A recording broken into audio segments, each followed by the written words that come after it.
Well, welcome back to Counterculture. I have none of the skill that you have. Isn't it interesting that we wear the same, like you wear that shirt and I wear that shirt for this is like the third week in a row. Don't worry. We send them out to the cleaner in between. living on the hobby farm, and you know how this goes now. It ain't hobby for you no more. You have a hobby farm as well, right? I know, now, which is really great that we are hobbyists together. Right? Better hobbyists than lobbyists. I'm going to give you some on my cow so I can remain a hobbyist. Okay. All right. Okay. But one of the... Are you going to give me candy too or not? Yeah, I'm not getting candy. Nope. I ain't getting candy. I get the cows. You can have all the cows you want. You're not getting the candy. Okay. One of the things that can easily happen at my little hobby farm, because I have 6 t-shirt days during the summer, right? During haying season. Yeah. So one of the things that happens frequently is I'll wear the same shirt twice, 2 days, 3 days in a row, but it's been washed every single day. So you could literally see me in the same thing, and it's I don't pay. I would preach if it wasn't for people caring about this. I would preach probably in the same shirt multiple times. Yeah, do you have that that preaching shirt? I do. It's I like do. that. This I gotta shirt, go yeah. to. It's like I'm better in it. Yeah, like one with different colors, and you feel like Joseph. I do. His coat of many colors. We are bringing it today. All right, we're in Jeremiah chapter 45. This might be why we don't get anywhere. I spend 2 minutes talking about other stuff. That. So Baruch says in Jeremiah chapter 45, right at the end of verse 3, he says, "I am worn out from groaning. I can't find any rest." Right?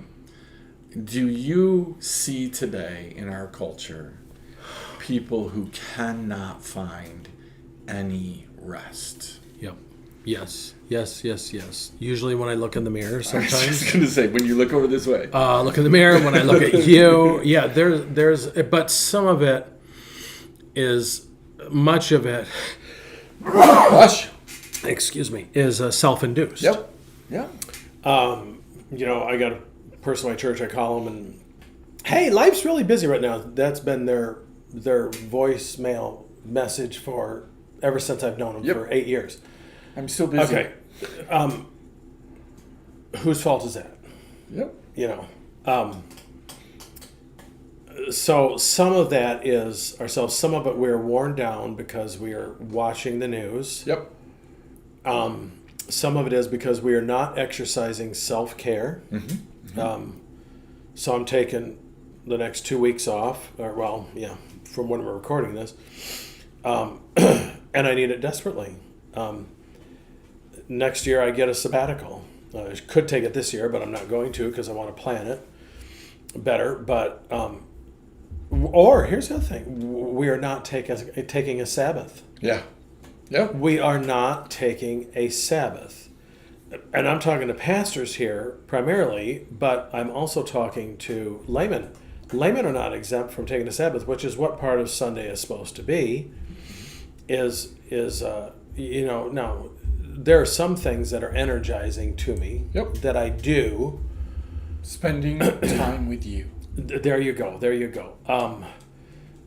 So, and yes, on Sunday there's things that have to be done. So, my Sabbath is on Friday, my day off, so to speak. But I can get into a place where I'm not resting, but, a Sabbath can be 10 minutes out of a day. Yep. And saying, okay, I just need to step away here. Jesus stepped away. He said, "Come ye apart, lest you fall apart." That's the Hanson Luce translation, by the way. So, but the rest is the rest is what's causing our groaning in many ways. But also, what we are taking on, pastors take on so much stuff that they're not designed to take on. Yeah, amen. I've had to learn my on the Strengths Finders, my top strength is empathy. Mm-hmm. I told a friend of mine that one time, and he goes, "I am so sorry," because I will take on whatever anybody's going through, and as though it were my own thing. And I have had to learn to take it to the Lord and say, "Lord, you're going to have to deal with this because I can't. It's not mine, not my circus, not my monkeys." But there are times as a pastor that I got to say, "You brought this on," or ask them the question, "What do you think caused this?" Yeah. Is this self-induced? Yeah, it's like, well, I don't understand why my cholesterol is so high, doctor. Well, it's because you're eating stuff you shouldn't be eating, you know. I don't want to hear that. You know, I went to my doctor and she said I was 20 pounds overweight, and I told her I wanted a second opinion. She said I was ugly too. You know, that's not true, by the way. But anyway, it makes for a good story. But, you know, how many things, you know, we're groaning because we're not taking care of ourselves. Yeah. And imagine, so this is chapter 45. And there's probably a good chance that Baruch he's probably journeyed with him through most of these 43 verses. Absolutely. And however much time elapsed, whether he's seen this, he's seen, you know, Jeremiah, you know, thrown in jail and everything else. There's a piece of this that says, Baruch, why are you groaning and why are you not resting? Mm-hmm. It says you're probably not taking care of yourself or letting God take care of you as well. So there's a piece of that, but it's also a piece. Sometimes there are seasons, you know this in pastoring, Yep. there are seasons when you don't get to rest. Or you're on your farm, it's haying season. Oh, yeah. You got to All make summer. hay while it's day, as my niece would say. Exactly. You know, Are there times that we get worn out because we just refuse to accept what God is saying? yes. Right? So we keep pleading, Kicking and against the begging, goats. right? Yeah. Pleading Yeah. and begging and trying to save people when God has said no. I mean, when I look at the Matthew 18 principle, it's all great. Take one, take two, take three, take many, right? But we get to the end of it, turn over, right? Nobody wants to do that. Matter of fact, we feel like we've lost if we do that in pastoral world, right? If I turn you over to the sin, right, I know what's going to happen. I've watched people be torn apart by jealousy and anger and bitterness, right? Hatred, selfishness, right? Gossip. Again, you don't want to turn somebody over. So sometimes as pastors, but just as everyday, right, sheep, Christian sheep, we get worn out by trying to convince people and keep people from that which maybe God is allowing for them or has for them, right? I had a professor in college who say, all sunshine makes for a desert. Oh, As we know, because we finally got some rain around here. Right. It was like, a month almost without any rain or significant rain. But these are growing times. You know, we want everything to be up on the mountaintop. But having been to the Rocky Mountains and up into to Denali and stuff, there's no vegetation up on the mountains. Yeah. Very little. Yeah. Very, very little. yeah. But you get down the valley and there's grass. And so we're like, we don't want to be in the valley. We don't want to be in the valley. But that's where we grow. Right. That's where we grow. Yeah. Yep. So God recognizes, right? Says, hey, I understand how you're feeling, right? Then read verse 4 for me, and maybe we'll get through it. The Lord said, say this to him. This is what the Lord says. I will overthrow what I have built and uproot what I have planted throughout the land. So I've talked to a lot of people about the next 3 verses. I've asked a Yeah. lot of different people their versions. One of the common themes is that we tend to look at church, at ministry, at the institution of church, right? Mm-hmm. And when we look at God working in the church, we tend to land on one of 2 things. As an individual, I walk into a church. If I think the church is a mess, then I have one really of 2 options. I either try to purify the church, right? Like, hey, pastor, we got some problems here. We need to work on some things. We need to fix this, right? As a pastor, we come in and we look at the church. We got to clean up this stuff, right? That happened over and over for the Israelites, right? Yeah. The second option, which is more in the next verse, but the second option tends to be, I need to separate. We need to take a remnant. We need to go somewhere else. Yeah. As pastors, we talk about that all the time. It's time for me to plant a new church, right? Go somewhere else. Do something else. But seemingly, and again, I'm looking for you to expound upon this and correct me where I might be wrong. Seemingly, God right here is introducing a third option that we don't like to think about, which is, I'm going to uproot what I have built. I'm done with it. Right? He doesn't promise here, I'm going to do it again, right? There is no separate and build it again, and there is no come in and purify. It simply is, I'm going to uproot what I have built. So that we can't even use the option of, well, God didn't build it, right? There are churches out there, ministries out there that we could go, I don't know that God was really in this from the beginning. Mm-hmm. But God here is saying, I'm gonna take, I have built and I have planted. I'm gonna take up what I built. We don't like that option. We don't like to listen to people who even say that as an option, right? Because we can't stand the thought of God being done with something. Yeah.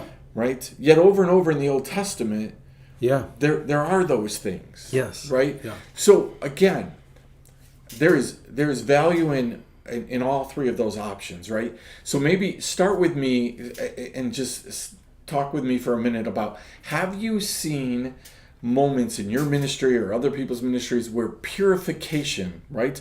Purifying, getting back to the basics, right? Where that has actually worked, right? And has strengthened the church.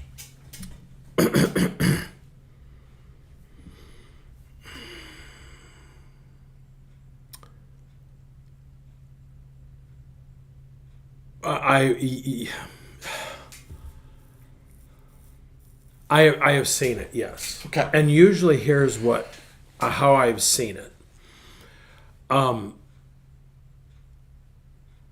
They have gotten back to putting God at the center. Their first love. Their first love. Okay. Asking God to restore His glory to the church. Mm-hmm. And that has required sometimes having to say, is this effective? Yep. Or I have done this with my church and my church board. So two columns on one side: what is working, what is not. Why are we doing this? Why? Yeah. So this isn't working. Then why are we doing it? Yep. Well, because we've always done it. Always. Well, sacred cows make for gourmet hamburgers. They make for awful tough hamburgers. I was talking to someone about my 8.5-year-old chicken yesterday. I said, well, I said, she's really fat now. They said, well, she'd probably make good eating. I said, no, she's tougher than leather. You'd be gnawing, it'd be jerky, it'd be chicken jerky or something, Yeah. Old cows only make hamburger. Yes, there you go. And for those of you who are not from this area, Hamburg is hamburger for the rest. That's right. That's from the rest of the world. So the thing of it is, this is hard because our traditions, it can seem very much. So I was talking to a friend of mine who pastors a church, beautiful old building, and they had beautiful old pews in them. And I hadn't talked to him in a while, and I drove over to see him, and I said, oh, these are beautiful chairs. And they said, yeah, someone donated them to us. I said, well, what did you do with your old pews? Because they don't fit the building, the decor and whatnot. And they said, well, we gave them to a woodworker. Yep. So where we live, James. Well, you live in DeWitt, but I live in Jamestown on Main Street, the 3rd Street Oaks. Yep. The kid went all the time. Oh my gosh, the 3rd Street Oaks got taken down a couple years ago now. Mm-hmm. The guy in my church does wood turning, does bowls and stuff. And so he gave me for my birthday last year, I think it was, a bowl that was made from 3rd Street Oak. Oh, wow. And, I didn't grow up in Jamestown, but I've been here 12 years. And those trees, I love driving down 3rd Street and all those stately old oaks. Their big thing right now, repurposing. Yep. Repurposing. Yep. What if God, here's the thing. There are some things that have to be, we tear down. I had a tree, an old oak just come down in front of my church that we had to tear down. I was sad. I love those stately old oaks along Howard Avenue where my church is. But you know what I noticed when I pull into my church? It's opened up the church. Yep. You have a clear view to the church. You don't have this big thing. Is there a whole other lesson there that the Lord's been trying to tell me that I haven't heard for the last 2 weeks? Better vision. Uprooting because I'm doing something different. Mm-hmm. It's not a bad thing. I remember the first time I came out to your place, you were tearing down the old home place. Yep. It may not be safe. It may not be useful. Mm-hmm. So what what can we do? There's really not much else we can do. Nope. It's served its purpose. Have churches done that? Have congregations done that? I know of a church where they said, they had a different church meeting in the basement, and they said, look, there's 6 of us. Take the building and do something. We're old. We don't, we can't do it. Do something with it. They were doing 3 services before COVID. The church, we think it's a bad thing, but God says, let me get rid of this, because now it's not doing really what I want it to do. Yeah, purifying it isn't going to work. Yeah. Right? But also, there's the second option of separating out, right? Yeah. We live in an area. People get mad at church, and they go to another church. Yeah. Right. Yeah. And we have churches that have been started because people were upset. Everybody has that, right? Yeah. And again, I do think that there are times where that is an option. God did that at times. Hey, Elijah, there's 7,000 people who are left. There's a remnant that I can work with. Mm-hmm. Right? There are those moments where there is I was reading today, even when God was upset with the Israelites, he says to Moses, step out of the way. I'm going to take care of them all, and I'll just start something new with you. Yeah. Right? So there is that. I'm going to separate the goats from the sheep, and I'm going to deal with the sheep, right? And so we see that, and there's value in that, right? But then there's this third option, there's a third option where God comes in and says, I'm going to pluck up what I have built. And he gets to do that because he built it and he planted it. He gets to do that. But is it possible that is the Baruch groaning and moaning and worn out? Is he's fighting? His roots are hanging on. His roots are hanging on. Fighting again. we have this discussion down here quite frequently, and we have to be careful, right? Because in the heat of a discussion and in the moment, in the intensity of it, right? I will never say that God is done with his church, right? But God is, and will continue to be done with certain institution churches. He will pluck them up, and he will say, nope, no more. You're not going to get to have my lampstand. You're not going to get to represent me, right? And again, I think that there are churches, I think that there are people who are worn out because God has said, I'm not there, I'm done, and they keep trying to do the same thing over and over. Well, it's the Henry Blackaby thing with what was that book he wrote on spiritual leadership or something like that? And his premise is we need to ask God, where are you working and how can I help? But we say, God, here, go over here and you need to work on Andy. God, Andy really needs it. Yeah. And God says, well, actually, I'm working on you. Well, and I'll get to Andy later. It's that whole on mission with God thing. Right? Yeah. Where Henry Blackaby says in that, like, you don't work for God, you work with God. It's where God is and on mission with him. Yeah. Sometimes we're wasting time and energy and effort because we can't stand the thought of something dying. Yes, and then we go this way with people. Mm-hmm. But Lord, what if they die without you? You really need this. God says a lot of people dying without me because they're not listening to me. Yeah, amen. One of my leaders, not in my church but in my denomination, recently shared with me. Said when they got to the point where they realized it's not their job to save people, it's their job to share the gospel. Exactly. It's not their job to save people. It's God's job to save people, and took it off them. Yep. It's not like God doesn't know that Joe over here is not walking with him. God knows it, and we don't know what God's doing there. And he may say, okay, Andy, I want you to go talk to him now. And he's ready now. I want you to go talk to him. And cultivated the soil. Yeah, so, and it's not to say that the pendulum can swing the other way with that is, well, then I don't have to do anything, which is the problem to me with double predestination. Yeah.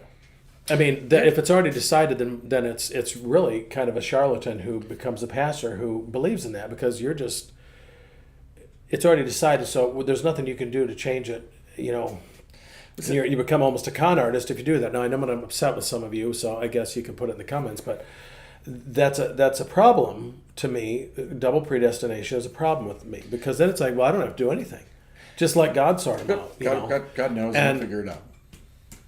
So Good. Well, all right. I want to leave it there. I want to come back and ask you a couple more questions about this and bring up maybe a parable of Jesus that goes with this whole thing. And then maybe we will start to wrap this up, right? But there's a ton of stuff in this for people to chew on, right? Are you being called by God to help purify something? Mm-hmm. Are you being called by God to separate from something? Mm-hmm. Or is God saying to you, hey, I'm going to uproot this? Well, and that is sanctification. Absolutely. It is God uprooting and overthrowing the sin in our life. Oh, yeah. So that we can be the people that he wants us to be, that we can be holy as he has called us to be holy. There you go. So you Boom! You got more chasing the winds than I could imagine. We'll see you next time. Grace and peace.